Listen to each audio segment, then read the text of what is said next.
So the nonlinear movement method is something that I've developed over quite a few years. The very seeds of that method were given to me by my teacher when I was about 18, 19. And it started as a central channel practice where I worked with my central channel in some yogic context. And I realized in the context of me practicing with it, which was done seated, that if I actually moved my body, I could do a lot more with that open channel, and I could feel a lot more. And I also could move my energy in ways that was really useful for the practice. And then over the course of the next 8-10 years, after I kind of started with that practice, I got some very in-depth education, both in the realms of trauma therapy, which is where a lot of what goes into nonlinear movement these days comes from, but also, I did a lot of different trainings and practices around how do you de-escalate the nervous system. Many of you know I'm a psychologist and counselor by trade, so I worked very intensively with very traumatized populations, both in actual, abuse rehab of the nervous system, as well as drug rehab, and what they call a cluster B institution where people had drug issues and abuse issues. So I've developed the method over those years. I've been teaching it actively to people, and I started with some very, very traumatized populations when I first started teaching, both individual setting and group setting in the early 2000s. And it's been refined and updated ever since.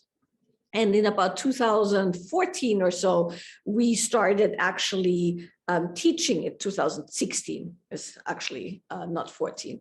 And that came about with Steve, my business and teaching partner, really helping to classify it and codify it in a way that we could actually teach it not only to participants, but also to teachers, which is what we're doing now. We're educating people to bring that to their communities, and have teachers all over the world who teach nonlinear movement, both in their private practice settings. We have everybody from dentists who work with people who are very afraid of dentistry, to psychologists, psychiatrists, to people who work in Syrian refugee camps in Europe, to yoga teachers, psychologists, people who teach it freestanding. So there's lots of people out there these days who are getting the use of this method. And of course, when the pandemic hit, I started teaching bi-weekly online as a means of supporting people with their nervous system. And so it's become, an entire body of work that's not only used in the work that I do with my clients and in teaching workshops, but also that we teach to others, and then others go out there in the world and give it to their communities. And I'm very happy about that, because one of the things that I found when I developed it is that our body, of course, has a natural genius that has to do with our body having survived for many millions of years, actually, without our brain massively interfering, meaning our parasympathetic and our sympathetic nervous system, when they can work together and when they can actually play with each other as needed, meaning you have a fight or flight response to a stimulus and you can de-escalate and go into what's often called rest and digest, or feed and breathe, when the threat is over. When that can happen, and you know how your body can, and if you support your body in creating homeostasis, that allows even old injuries and old traumas to wash out. And so the nonlinear movement method is a way to give your body the tools so your body can do what your body does best, which is regulate, de-escalate, release, freeze patterns, work with washing out old information from the body. There's also some other modalities like working with positive sensations, both in the sense of vitality and well-being, pleasure. And there's a whole modality that works with background pleasure so that we're able to have a more sensually alive body that we can then also bring into the more erotic situation. So those are all modalities that are within the system. There's a modality on creativity and how to kind of, and I use that word very lightly, manifest in an embodied way. So all of those methods have been developed within the bigger context of nonlinear. And in nonlinear, what we're doing is we're really allowing the nervous system to repair, de-escalate, and release. And so how we're going to do this, I'm going to give you a quick demonstration, and we're actually going to practice, is by allowing our body to do what the body does best. And so the instructions I'm going to give you are instructions that allow you to really let that happen. And there is 2 golden rules to nonlinear, which I'm going to mention in a moment, that make it so that all those different aspects that go into it can unfold. So there's polyvagal theory in here, there's trauma therapy in here, there is the entire application of how to de-escalate the nervous system in here, the central channel work in here. And how we're doing that is we are working on hands and knees. So nonlinear is ideally done on hands and knees, but if for whatever reason you can't be on hands and knees, you have weak wrists or you have an injury, practice on your back. So you can easily just lay on your back on a mat and do it. You could also be seated. I've worked with people in wheelchairs who could only move their upper body. That's perfectly doable seated. And you can also be kneeling. The only position I would suggest you don't experiment with is standing. And the reason you don't want to stand is that what we're doing is we're bringing the energy down and in, not up and out, which is what often happens when we stand up. And so the closer you can stay to the ground, you could also lay on your front if you wanted to. The closer you stay to the ground, the better it is for the nervous system. The reason we work on hands and knees is there's a few reasons, but the main reason is we have access to all the parts of the body that we want to be able to move. So there's, of course, the throat, the chest, the solar plexus, the belly. Then you have really good articulation of your pelvic floor, which is very important because a lot of tension and stress sits in the pelvic floor. And then the back body, both spine, muscles along the spine, but also the area over the kidneys and adrenals. And then, of course, neck and shoulders and jaw and forehead, where you have all the tension stored. So that's why we work on hands and knees. There's also a few other reasons that have to do with the nervous system feeling the protection of the posture. And as I said, it's also something that allows you to really move quite freely. You can change positions throughout the practice, no problem at all. So you could be on hands and knees, go onto your back, go onto your side, sit up, that's all fine. Like I said, just don't stand up. So there's 2 golden rules to nonlinear. Number 1 is you're keeping your eyes closed. That's very important because we are working with creating optimal interoception, which is the ability to feel our inner landscape. And our inner landscape is essentially comprised of physical sensations, emotions, and the corresponding thoughts. So when we keep our eyes closed, our attention goes inward, which allows us to sensitize to what's happening within our inner landscape, which is a very important process, both in de-escalating and regulating, de-stressing, but also in realms like, for instance, pleasure, aliveness, boundary setting, things of that nature.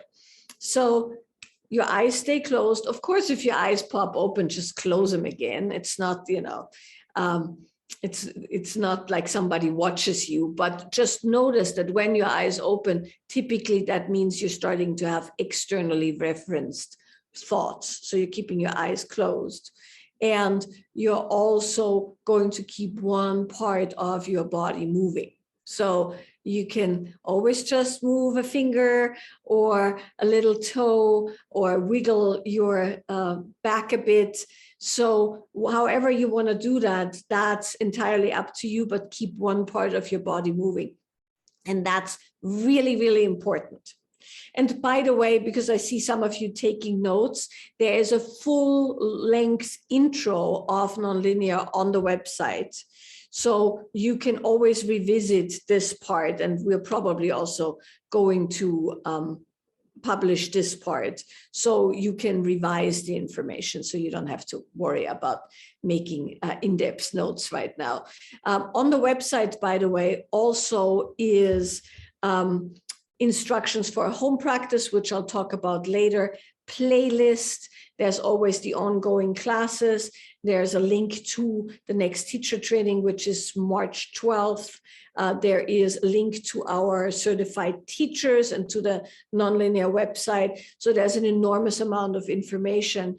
And what we've also made available for everyone on the website, and Casey's posting all of this in the chat, is 8 videos with all the frequently asked questions. And they're time-stamped. So what you can do is you can just go on that page, read through the timestamps, and then go straight to the questions that interest you. In the very beginning of the pandemic, I collected all these questions and answered all of them. And they're all on these different videos. I think there's 7 or 8 of them, where you can have all your practice questions answered as well. So it's loads and loads of free resource on the website, and you can, kind of review everything that I'm telling you as well. So coming back to what we're going to do. So these are the 2 golden rules. Keep your eyes closed, keep one part of your body moving, make sure that you don't stand up, but any other position is good. I will be guiding you through the entire session. This today will do about 30 minutes. So when I guide you through the entire session, how that happens is I'll give you some instruction, then there'll be a long stretch of music where you get to just have your own experience without having to pop out and think about what I'm saying. And then as the music changes, I'll give you the next set of instructions and you'll continue. Like I said, keep your eyes closed as much as you can, keep your body moving as much as you can. At the end, we'll do a little bit of relaxation where you'll just lay down so your nervous system can integrate. That's also very important. And then I'll bring you out and then I'll take your questions. I see, Sophie, you have a question already, but I'll answer the questions after the practice, so you've actually experienced it. So that's really all I have to tell you. And I'm super excited that you get to all practice together now. I'm going to show you what it looks like, just so you have seen it. It's super easy. And I'll also tell you what we're going to work on today. So I'm going to go back here. So you should be able to see me. And so I'm in hands and knees, and I'm going to drop my head. Just to begin with, because it's nice to feel if you have tension in the neck. I'm going to keep my head up right now, simply so you can actually hear me.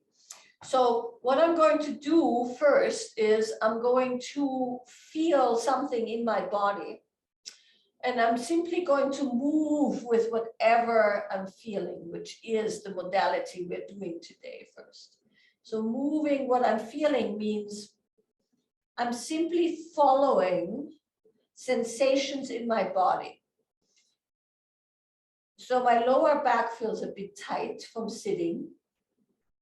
So I'm simply moving as that tightness, which means I'm tracking my sensations. I'm not making it go away, and I'm not bringing it on.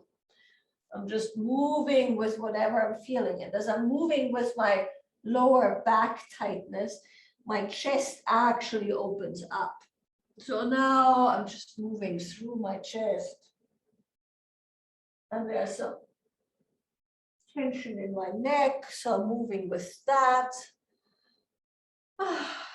And then that relaxes my chest. So I'm just kind of tracking what's happening. I often practice like this because I really enjoy having articulation in the arms and hands and shoulders. So you can practice in any position you'd like, obviously. But what we're doing is we're doing the modality of nonlinear that's called moving what you're feeling. And so moving what you're feeling is essentially the tracking of whatever arises. So that could be a physical sensation, that could be an emotion, that could be a thought. When emotions arise, you'll just move with that emotion.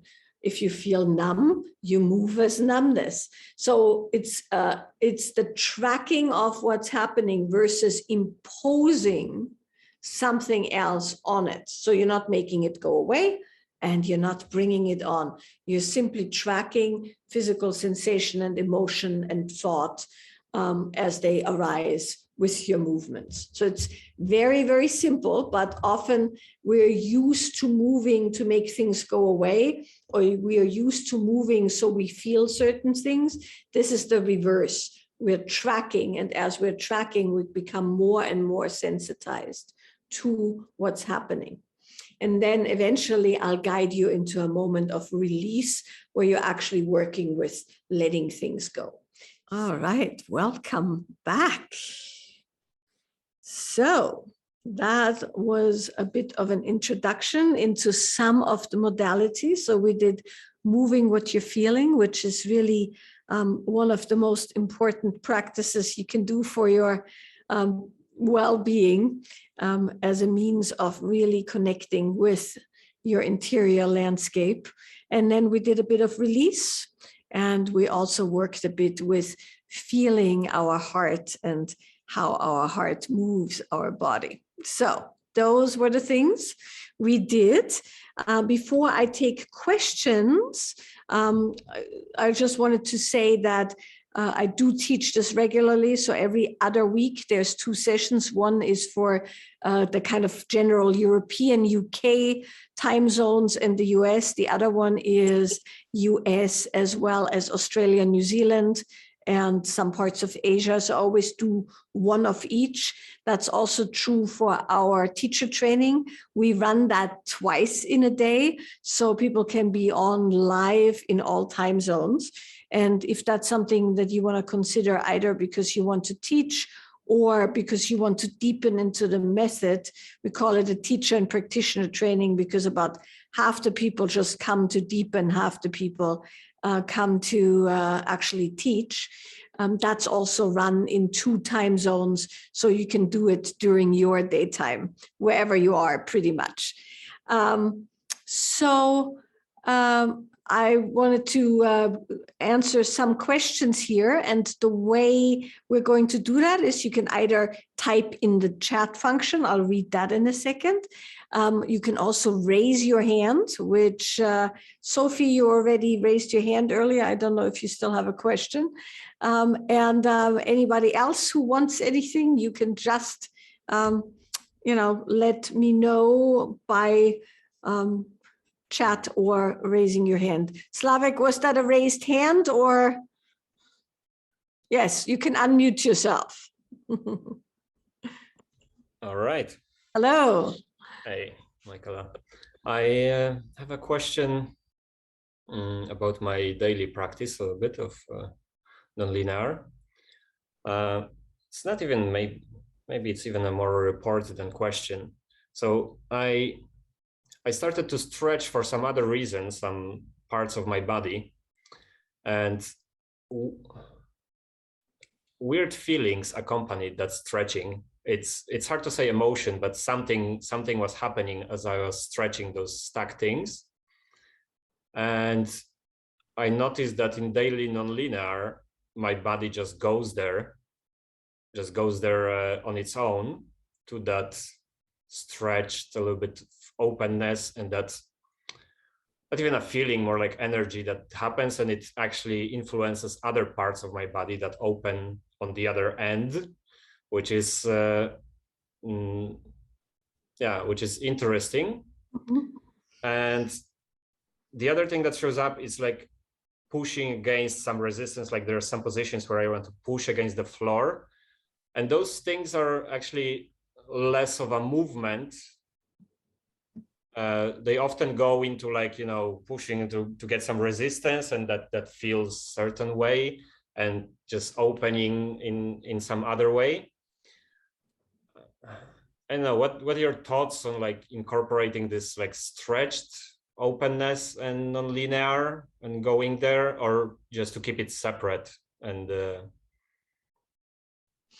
Yeah, well, there's a few things in here that we can address, because there were also some other questions around that. So the first thing to be said, of course, is that your body has a wisdom and typically tells you what it needs, right? That's just good to know. So when you feel like you want to push, or sometimes you want to kind of squeeze against the floor or whatever, I would just let that happen, and you know, just continue moving with that.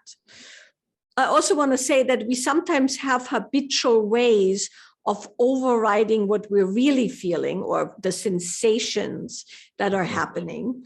And that could be the stretch, doesn't have to be.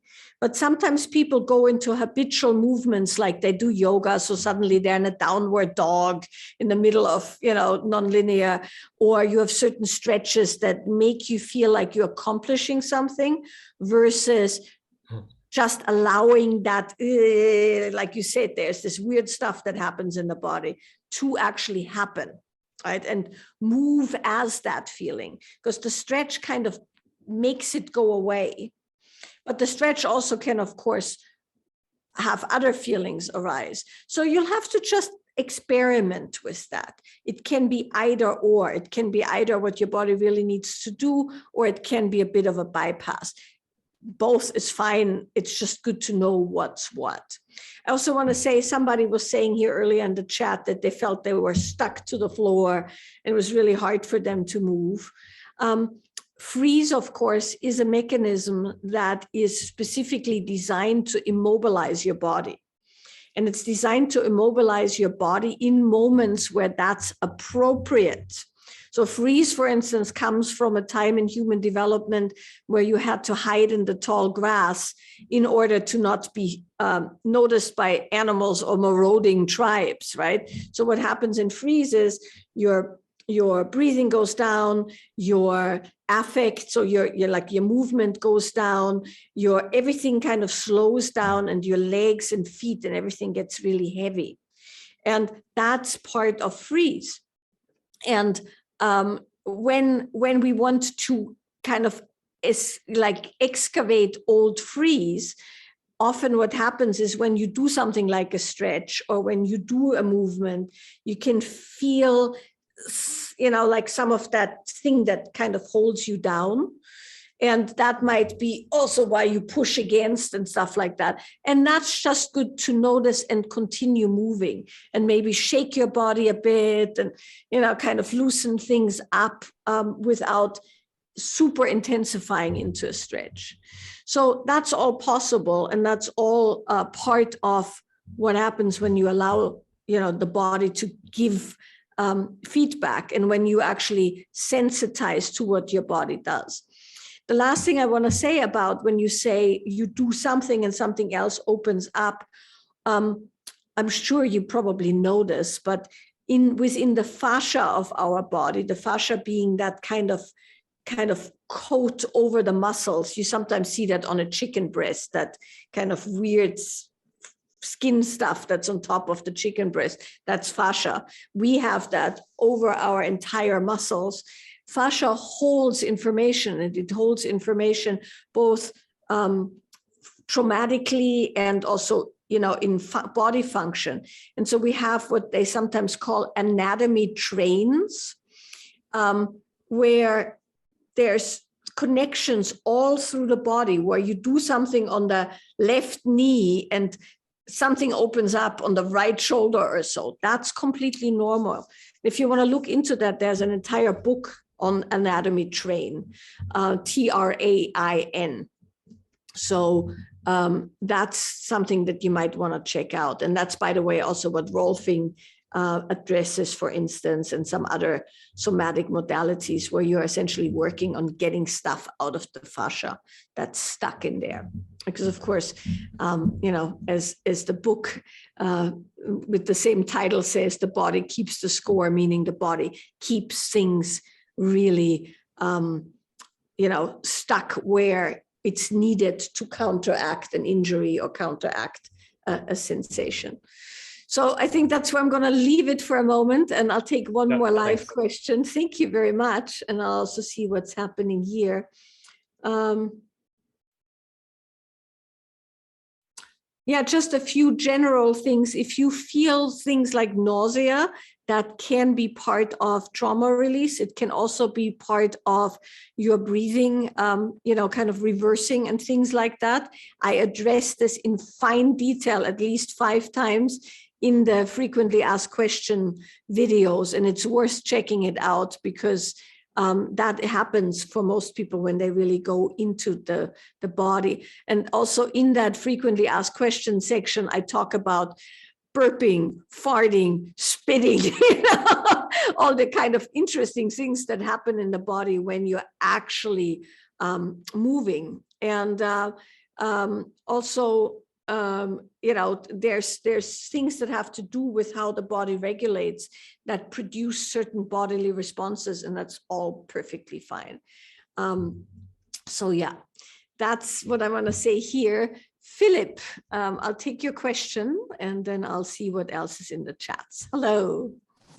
Hello, thank you so much. So for me, it was the first time I worked like this. And it was pretty nice to observe how my body reacts to the different music. And yeah, really nice to see how much impact there is. So my question is a 2-parter. So I do life coaching, helping people to get to their senses. And I wonder if there's one kind of person, kind of client, who would you not work with this technique? And yeah, this would be the first part of the question. Is there anyone you would consider not to work like this? It's like, yeah, kind of body work. Yeah, what do you think about that? Well, I would suggest in general, right?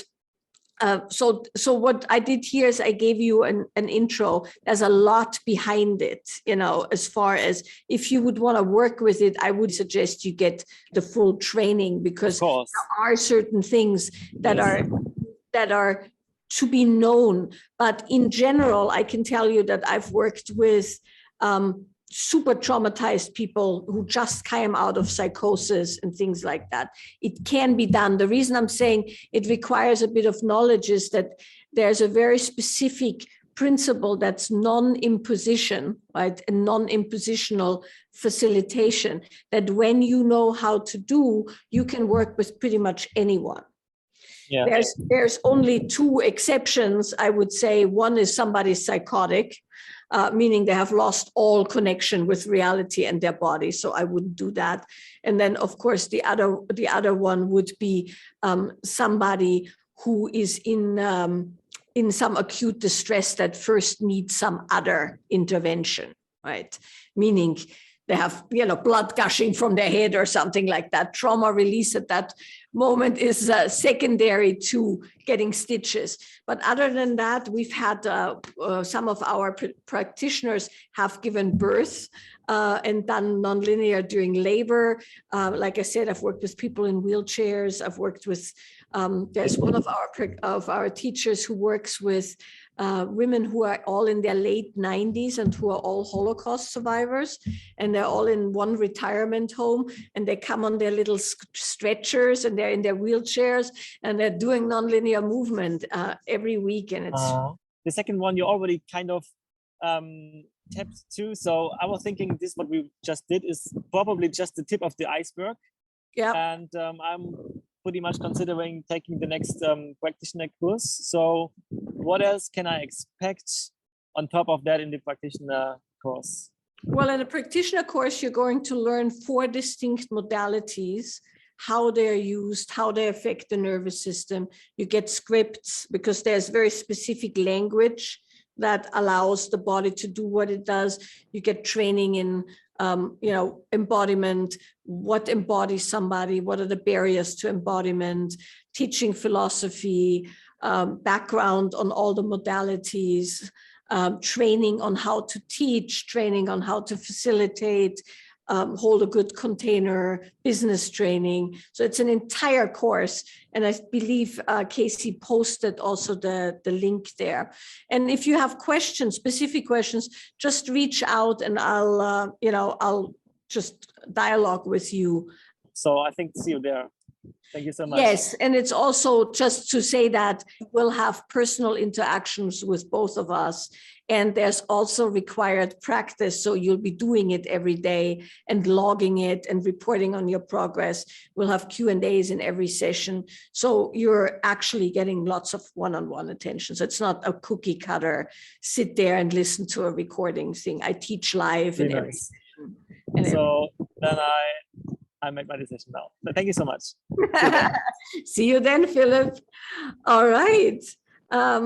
Yes. So there's an entire, information on the website. If you're interested in the training, you can also see our practitioners there.